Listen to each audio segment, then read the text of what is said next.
welcome back to Learn Economy. In this video, we are going to discuss Foreign Exchange Management Act of 1999.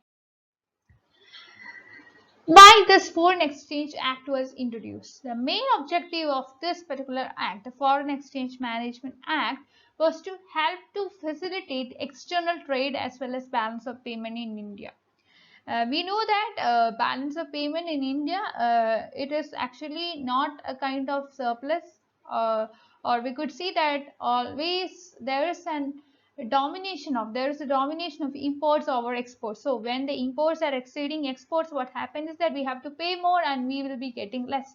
So in this case, there is a trade imbalance, external trade imbalance, and also as a result, there is an imbalance with respect to payment, and India would be suffering a lot.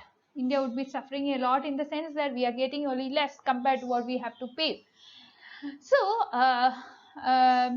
when there is a problem with balance of payment, that would definitely affect the development of the economy, and as a result there will be a problem with the foreign exchange market in India as well, because when we have to go for imports, we have to pay in terms of not in our currency, but we have to pay in terms of international currency. For example, we have to pay in terms of dollars and all. So here there's a problem with foreign exchange as well. So in the case of FEMA, or the Foreign Exchange Management Act, this would define the procedures, formalities, dealing of all the foreign exchange transactions with India. Okay, with India, I mean all the foreign exchange transactions. When we have to discuss a foreign exchange transaction, we are dealing with the transaction with the rest of the world. That is foreign exchange transaction. So this act, it was this act came into being in 1991, and the main intention was to consolidate as well as to amend the law which relates to the foreign exchange with a motive of facilitating the external trade as well as payments, and this also intends to promote the orderly development and maintenance of foreign exchange market in India. Exactly, this act was passed on 29th of December 1999. This act actually replaces the Foreign Exchange Regulation Act, FERA. So FEMA replaced FERA. So we could say that this act extends to the whole India, which replaces FERA, which became incompatible with the pro-liberalization policies of Government of India. This act further enabled a new foreign exchange management regime, which is consistent with the emerging framework of the World Trade Organization. It also helps in the introduction of Prevention of Money Laundering Act of 2002. We'll be doing a separate video on Money Laundering Act of 2002. Actually, this Money Laundering Act came into effect from July 1 of 2000. What are the main features of Foreign Exchange Management Act of 1999? It's very important to understand the features. We could see that this particular act gives powers to the central government so that the central government can regulate the flow of payments to and from a person situated outside the country. That means that if a person is situated in some other country like US or Australia or UK, and if he is making any kind of transactions with India, that would definitely be in terms of foreign exchange. So the main kind of monitoring is done on the basis of this particular act. We could see that not only with respect to money, but also in terms of foreign securities, this FEMA comes into being. All the transactions must be carried through authorized person. That is very important with respect to FEMA.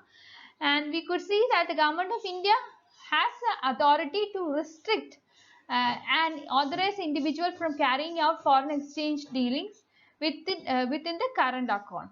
And this act also empowers the Reserve Bank of India so that the Reserve Bank of India could place some restrictions on transactions from capital account, even if it is carried by an authorized individual, or if it is carried through an authorized individuals. If you look into this Foreign Exchange Management Act, you could see that Indians residing in India, they have the permission to conduct foreign exchange. Foreign security transactions can also be done by these people, and they have some right to hold some immovable property in the foreign country in a case of security or property. And we could see that activities such as payments made to other person in the sense that the person who is residing outside the country, they in some cases this is restricted. So if the FEMA, the Foreign Exchange Management Act, gives right to the central government to impose some kind of restrictions of these kinds, or some kinds of restrictions in the sense that we have already discussed some restrictions. So it is the authority of the central government to take care of all these things. Free transactions on current account subject to reasonable restrictions can be imposed by the central government. If there is no specific permission from FEMA, then you can see that restrictions can be imposed. Although selling or drawing the foreign exchange is done through authorized person, this is something which we have already discussed. The RBI is actually having the right, by as per this act, to subject the capital account transaction to a number of restrictions. Residents of India would be permitted to carry out transaction in foreign exchange or foreign exchange security or whatever it may be when it is inherited by him or her. What is the structure of Foreign Exchange Management Act? It has got a head office which is known as the Enforcement Directorate, and this head office is headed by a director, and this head office is located in Delhi. Apart from this head office, FEMA has got some zonal offices, and these zonal offices are located in Delhi, Mumbai, Kolkata, Chennai and Jalandhar. Each zonal office is headed by a deputy director. Apart from these zonal offices, we could see that the zonal offices is subdivided into several other subzonal offices, and this subzonal offices is each of these subzonal offices is headed by assistant directorate, and also there is chief enforcement officers. In the case of India, this Foreign Exchange Management Act, we could understand that it's an official act. It consolidates and amends the laws regulating foreign exchanges in India.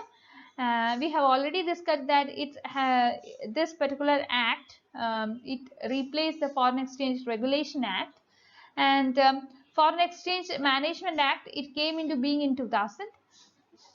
And FEMA is applicable to the whole of India, and it is applicable to agencies which is located outside India as well. Its headquarters, zonal offices, subzonal offices, everything we have discussed. Apart from foreign exchange and foreign security, it also deals with many other kinds of transactions which the Indian people or Indian residents have with the rest of the world. In case of any kind of problems, there can be some adjudicator who will be imposing a penalty on the culprit.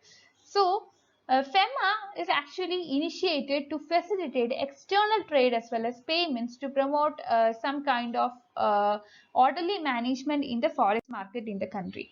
What are the regulations under FEMA? So we could see that there were many regulations. There were regulations with respect to current account transaction in 2000. There were regulations with respect to permissible current account transaction in 2000. There were regulations with respect to transfer or issue of any foreign security, which happened in 2004. A regulation with respect to foreign currency accounts by a person residing in India. This happened in 2000.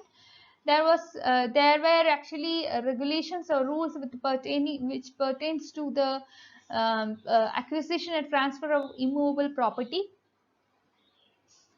Then again there were rules which pertain to the establishment in India or branch or office or other places of business. Then there were rules regarding manner of receipt and payment, export of goods and services, realization of and surrender of foreign exchange, possession and retention of foreign currency, adjudication procedure and appeals, borrowing and lending, cross-border merger, transfer issue of security, remittance of asset, deposit, establishment in India of a branch office or a project office or any other place of business.